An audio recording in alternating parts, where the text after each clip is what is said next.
you said the war was militarily won in Iran. What did you mean by that? Oh, I think we've won. We've knocked out their Navy, their Air Force. We've knocked out their anti-aircraft. We've knocked out everything. We're roaming free. The base never goes dark.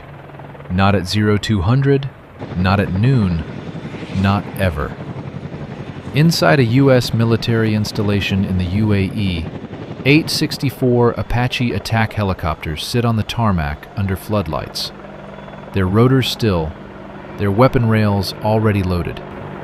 Ground crews move around them with the calm precision of people who've done this 1,000 times. Because they have. This is what sustained combat power looks like. Not the strike, not the explosion. This. 7,000 targets across Iran's military infrastructure. That's the number being reported. Not symbolic hits against symbolic buildings. These are precision strikes against the architecture of a fighting force. Command nodes, launch sites, logistics chains. The kind of targets you hit when you're not signaling, when you're dismantling. And the cycle keeps accelerating. Each day, the operational package grows. Each day, the stated ambition is larger than the one before. What began as a campaign has become a grinding, methodical pressure campaign. One designed not for dramatic headlines, but for structural collapse. Iran's capabilities are contracting. America's are expanding in theater. That asymmetry is the story. Everything else is noise. In the Strait of Hormuz, the mission is different, and just as relentless. Iranian Shahed drones have been pushing against U.S. positions and allied shipping lanes with regularity. They are cheap. They are numerous. And they are designed to exhaust the systems meant to kill them. The Apache is the answer the Pentagon chose for this environment.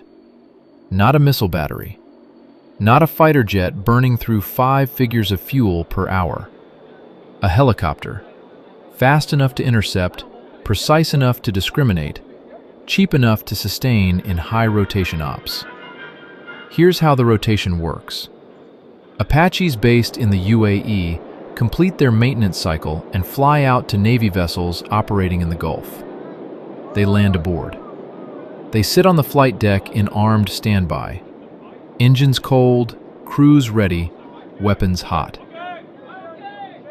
Other airframes already airborne maintain active patrol patterns over the strait.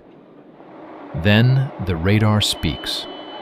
Inside the Combat Information Center, operators track the contact. Classification happens fast. The data goes to the deck crew and the airborne crews simultaneously. The order is given. Deck-based pilots start engines. Rotors come to speed. The helicopter lifts. In under 5 minutes, it's moving toward the threat vector. The airborne Apaches are already turning. The drones never reach their targets. Radar locks. Sensors acquire. Weapons release. Impacts confirmed. The pilot calls it in. The ship logs the engagement. The command center receives the report. Then the cycle resets. Because there is no rest state in this operation, there is only ready, active, and returning to ready. The resupply loop is as precise as the combat loop. A C-17 Globemaster rolls onto the tarmac. Inside, one additional AH-64 Apache, partially disassembled for transport. The ramp drops. The work begins immediately. Cases of rotor blades, tail assemblies, weapon pylons, avionics covers, crates of Hydra 70 rockets, Hellfire rails, everything pulled by hand or hand truck, staged with care. The airframe itself is walked down the ramp on its landing gear. Dozens of hands on the fuselage, moving it off the aircraft without touching a sensor array, without scraping a weapon mounting point. Then reassembly. Rotor blades torqued and pinned. tail rotor drive shaft connected, short wings bolted, pylons mounted, avionics panels reconnected and tested, hydraulics, electrics, flight controls, engine systems, weapons integration, the full checklist, every line. Hydra 70 rocket pods slide onto the pylon stations. 4 per aircraft, 19 rockets per pod, 76 total. Each rocket inspected before the pod closes. The 30mm chain gun's ammunition drum is repacked.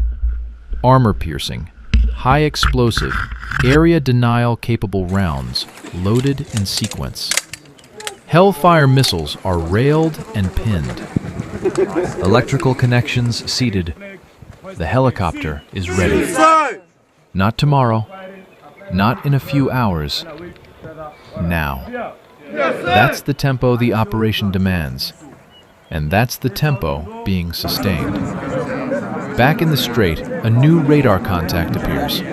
Another drone wave, formation emerging, bearing set toward a U.S. position or a commercial vessel transiting the choke point. The alert sounds. The deck-based Apache fires its engines. Rotors at speed. Liftoff. The climb is fast. The turn is immediate. The sensor ball beneath the nose slews toward the threat bearing. Targets acquired. Weapons aligned. Fire. The drones fall. The pilot circles back to patrol station, reports the engagement, and waits. The ship logs another confirmed kill. The command center updates the count, and the base in the UAE keeps moving. Helicopters launch. Helicopters return. Helicopters wait.